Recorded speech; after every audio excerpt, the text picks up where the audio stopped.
Oh boy, we are back on Elbaf with this latest chapter, chapter 1181, called A God and a Devil.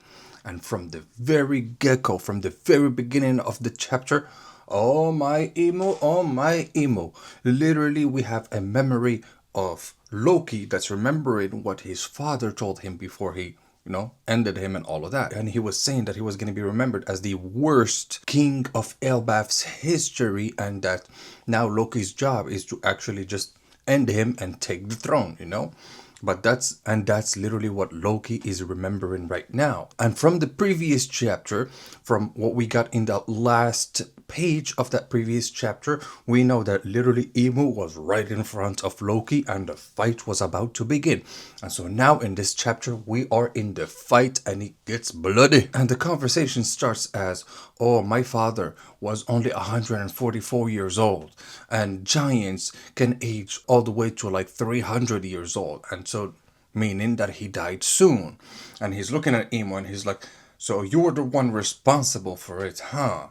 But Emo at the same time is also looking at Loki and telling him the one who actually suffered the most from losing Harold is Moo. And at the same time, that tells you two things. That tells you maybe that Emo is so narcissistic to the point where everything actually relates to him. It's me that's really suffering, not you, even though it's you who's actually suffering, but it's me. Or second case, just like we talked about, maybe that by Emu actually giving the power of a god knight to Harold, by that point, maybe Emu is actually given a part of its soul. And by losing Harold, Emo might have lost a part of its soul too. And right after that, boom, Loki is getting ready. He takes Ragnir and he right on top of Emo, and he still remembers the memories of his father, and he remembers how good his father was to Loki and everything. And he literally remembers what his father was always saying. I don't matter. What truly matters is the future of Elbaf, because if there's a future to Elbaf, that's how they will win. And right after that giant clash, literally Loki with Ragnir, you can see that literally thunder came from the sky, went to Ragnir, the weapon, and literally Loki comes in for the strike on top of Emu. But at the same time, with all this power from Loki, Emu didn't react like nothing. Like, Emu did not get scared, no nothing. Emu just was looking at everything that's going on, and you can see one of those devil shapes form, like literally next to Emu, and it's literally protecting Emu. So, and that devil shaped form literally went against the hammer Ragnir, and poof, literally the attack got cancelled. So from that perspective, maybe they are on the same power scale on that same attack. That's an option. But literally from just that one attack, you can see that their weapons, basically, because you got Ragnir in here and you've got Emu using his devilish powers, like devilish form or something, that's going against it, and they're not even actually touching. So maybe that's right there a form of Conqueror's Haki as well. Probably, because from what we know, every time that two very strong opponents don't even touch each other, that means that they were using their Conqueror's Haki to the most, and that's why they're not even touching each other. And at the same time, that's how we get those clouds that separates and all of that, like Moses separating the skies.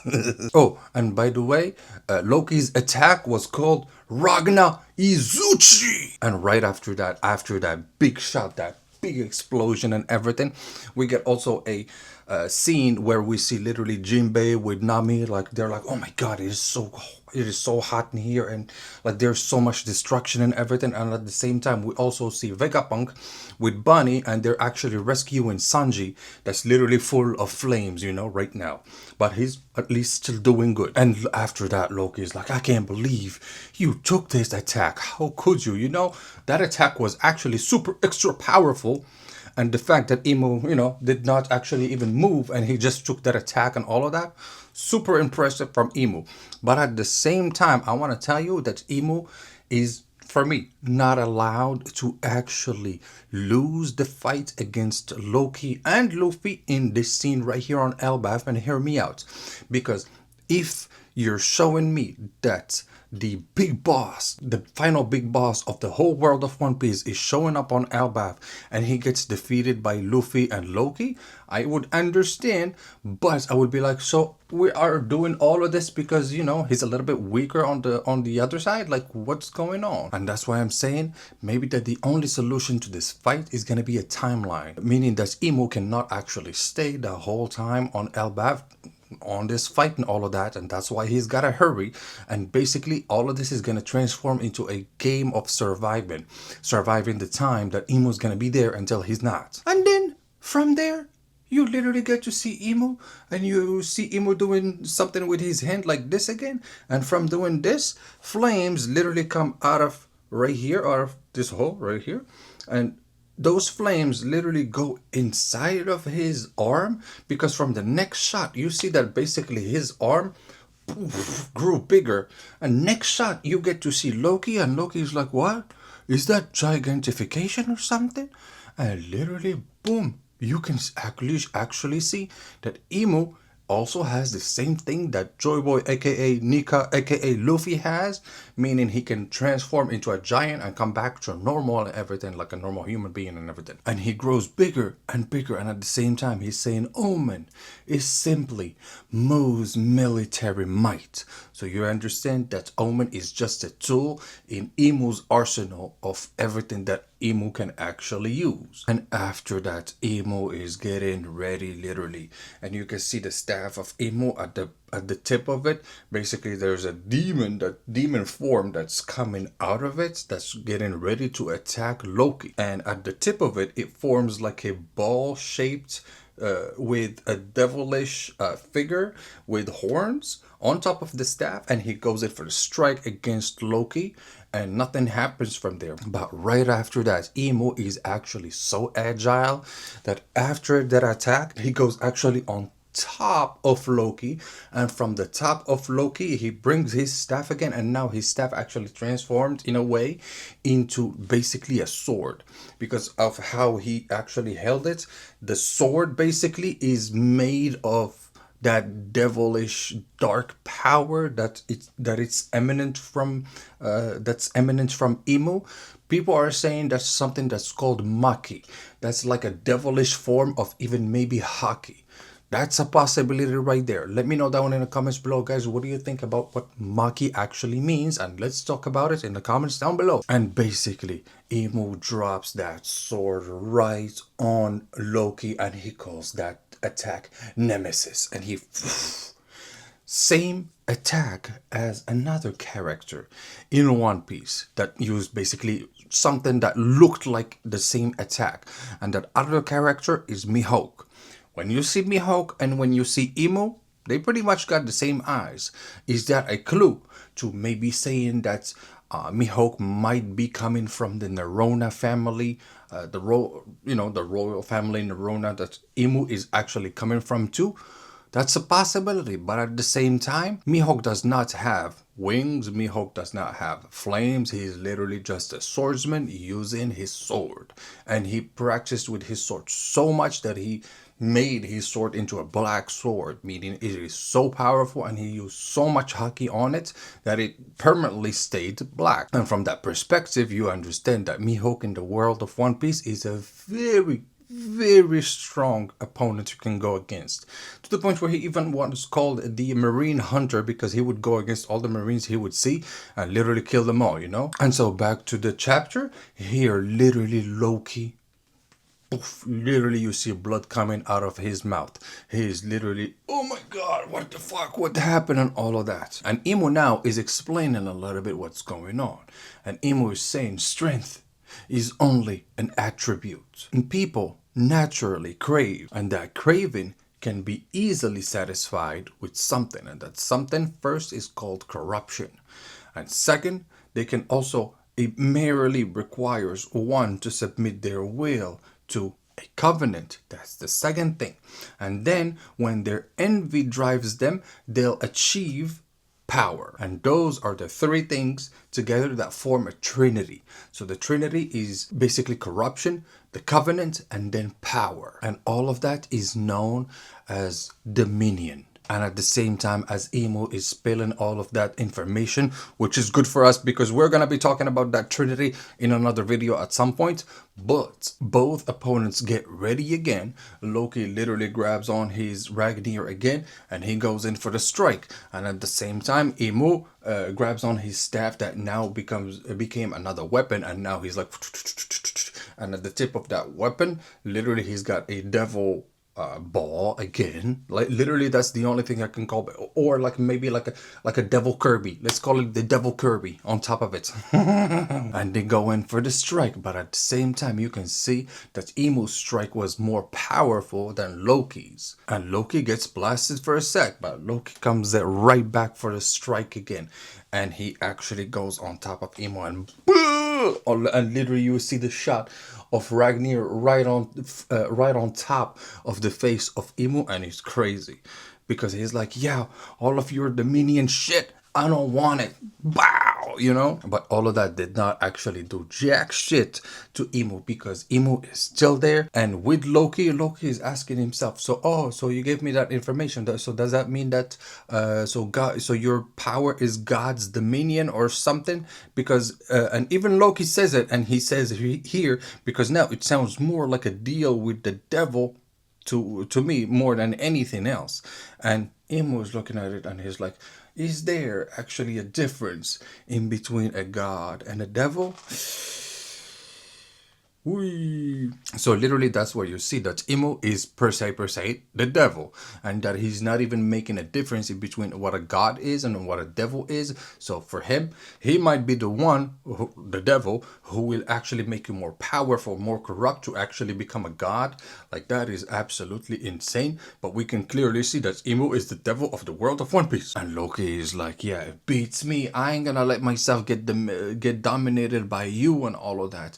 But at the same time, Emu also says the world itself rejoices in a state of dominion. So saying that everybody actually appreciates or loves to be dominated by somebody higher than what they are. And in this case, it's a devil. It's literally Lucifer himself. It is literally we are in hell instead of a beautiful world in One Piece. And as he said that, Emu is actually getting a memory in his mind, and he's thinking of a scene, and in that scene you can see Joy Boy, aka Nika, or aka maybe Luffy, that's in a dark shadowy figure, and right in front, like right next to him, there's another figure, and that other figure that's covered and all of that is probably Emu actually watching Joy Boy laugh and all of that.